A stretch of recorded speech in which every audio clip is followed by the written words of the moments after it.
प्रश्नावली है 13.2, ठीक है। तो 13.2 का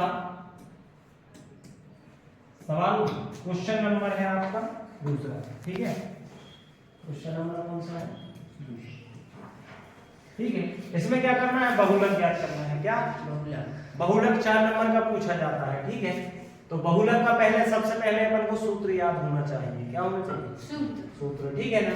तो सूत्र हम लिख देते हैं आपको, बहुलक का सूत्र यहां लिखते हैं, ठीक है। बहुलक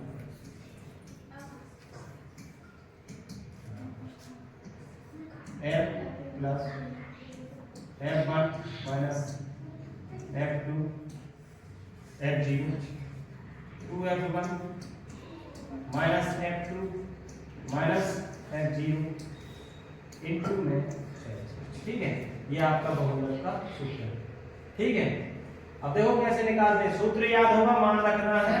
फिर इसके बाद f2 माइनस f0, कोई दिक्कत नहीं है, दोनों माइनस के हैं, ठीक है। ये भी सही हो जाएगा। तो इसमें करना क्या है, यहाँ f0 होगा, ये f2 इधर पहुंच जाएगा, ठीक है, कोई दिक्कत नहीं है। f2 यहाँ दिया जाएगा, तो यहाँ f0 बुक में लिखा होता है, यहाँ कितना लिखा है?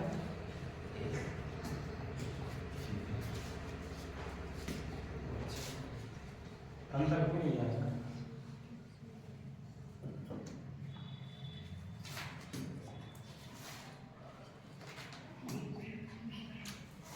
ठीक है, कोई दिक्कत नहीं है। इनटू में कितना है अपना h, यहाँ h, ठीक है। तो यहाँ पर एक सारणी भी बनी हुई है, इसमें लिखा है एक, उसमें कॉलम में लिखा हुआ है, लिखा है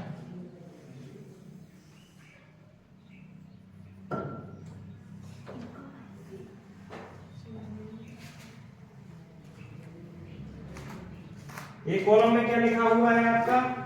जीवन काल घंटों में, ठीक है। यहाँ क्या लिखा है?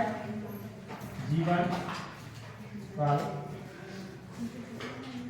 ठीक है। यहाँ जीवन काल लिखा हुआ है घंटों में, और लिखा है इसके बाद बारंबार का। क्या लिखा है? बारंबार, ठीक है, बारंबार। अब करना क्या है अपन को? इसमें बहुलक ज्ञात करना है। क्या करना है? बहुलक। तो बहुलक के लिए क्या करेंगे अपन? सवाल पूरा पहले उतार लेते हैं। 0 से कितना है? 20, ठीक है। 20 से कितना है? 40, 40 से 60, 60 से 80, 80 से 100, इतना ही दिया होगा।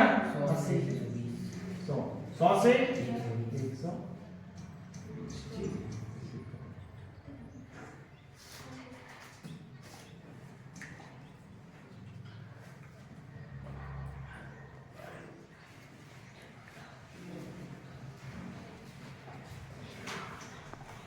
अब इसके बाद बारंबार तक कितनी दी हुई है आपकी?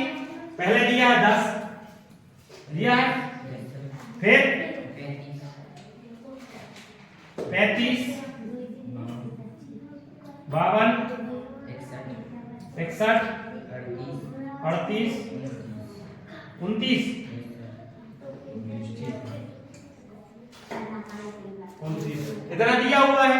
बहुलक का मतलब होता है जो ज्यादा बार है, ठीक है। जो संख्या बार बार आती है उसको क्या बोलते हैं? बहुलक बोलते हैं, ठीक है। तो इसमें बताओ आप, सबसे ज्यादा बारंबारता किसकी है?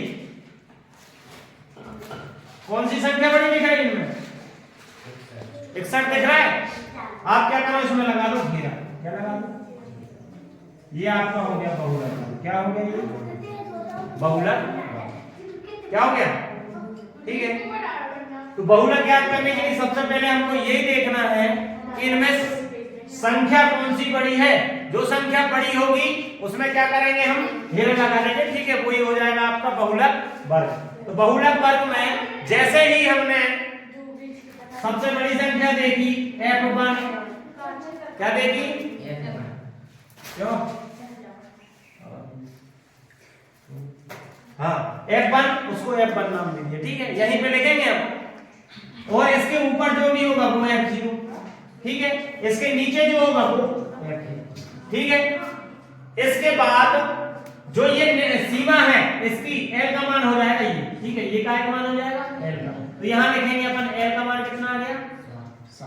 ठीक है। और जो h है, h का मान इनमें अंतर देखो कितना चल रहा है, 20 का अंतर चल रहा है क्या प्रत्येक में, 0 से 20, 20 से 40, 40 से 60, तो 20। कोई दिक्कत समझ में आया? अब ये मान उठाकर चलो बहुलक वाले सूत्र में रख दो, ठीक है, रखे तो ये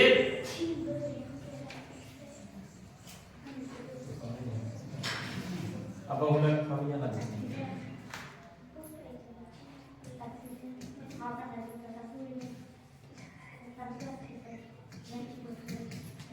क्या होता है, L plus F1 minus F0 2F1 minus F0 minus F2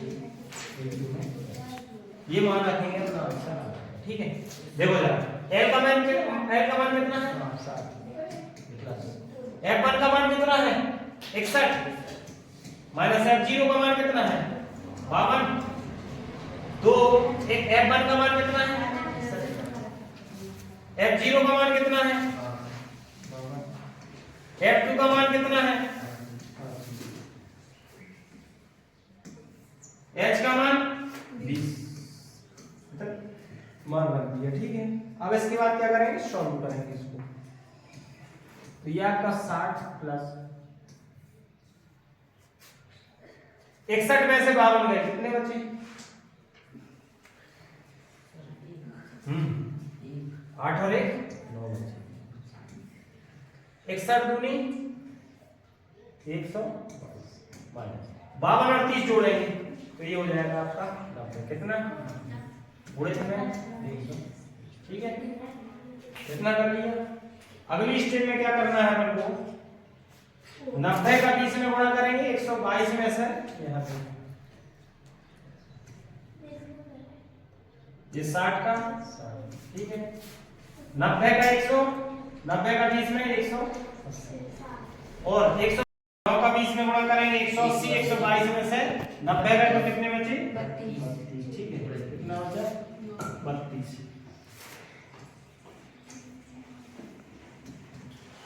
अब 60 प्लस 180 में 32 का भाग लगाइए, ठीक है, कौन से 9 का 20 में गुणा कर दिए तब तो 180 हुए, 180 में 32 का भाग लगाइए, कैसे लगाएंगे, या तो आप काट लो, ठीक है, यहाँ पर 2 से भाग में भी लगा सकते हैं, 4 से भी लगा सकते हैं, ठीक है, 8 से लग जाएगा, 4 से भाग लगाएंगे, ठीक है, 4 से ये भी और 4 से ये भी, यहाँ बचा कितना 4 चौके 16 और बचे कितने 4 पंजे और यहाँ तो 4 8 तो कितना बचा 45 प्लस, ठीक है। क्या करेंगे, अब थोड़ा सा सवाल है, 45 में 8 से भाग लगाएंगे तो ये 60 प्लस 8 पंजे 40 5 ठीक है 5 50 हो गए, 5 5 हो जाएगा, ठीक है। तो लगभग में ये आंसर आ गया 60 और 5 65.5, ठीक है। ये आपका क्या निकल आया।